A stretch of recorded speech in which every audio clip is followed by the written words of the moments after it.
Гэта не проста лічбы на маніторы. Аўтаматызаваная сістэма бесперапыннага маніторынгу выкідаў забруджваючых рэчываў у атмасферу – гэта складаны экалагічны комплекс. Ён уяўляе сабой 4 кантрольна-вымяральныя падсістэмы з некалькімі тыпамі датчыкаў, плюс спецыяльнае вылічальнае і аналітычнае абсталяванне.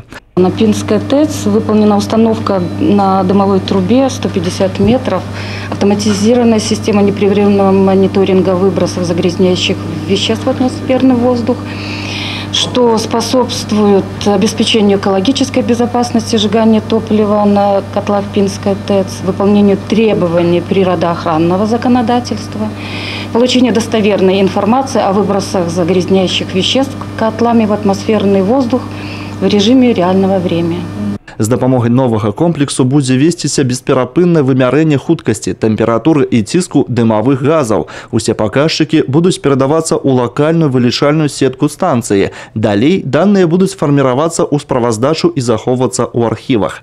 На данном этапе проходит тестирование оборудования, обучение персонала. И хочется отметить, что данные показатели выброса будут видны не только нашим специалистам, но и специалистам охраны окружающей среды. В режиме реального времени видим выбросы в атмосферу.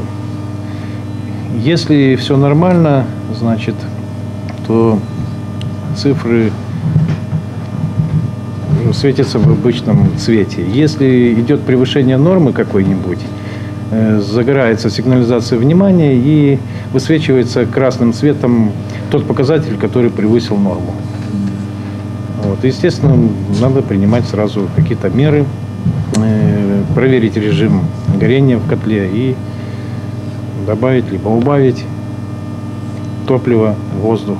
Моніторинг дапаможа вырашыць важную экалагічную задачу па зніжэнні негатыўнага ўздзеяння на навакольнае асяроддзе. Акрамя таго, павысіцца эффективность работы энергоабсталявання.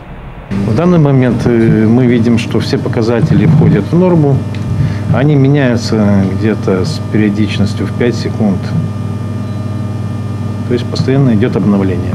Аналагічныя комплексы да гэтага часу былі толькі ў Барановічах і ў Белаазёрску на Бярозаўскай ДРЭС. Ужо ў наступным годзе такая ж сістэма, набытая за кошт уласных сродкаў Брэстэнерга, з'явіцца на Пінскай заходняй міні-цеплаэлектрацэнтралі і ў Брэсце.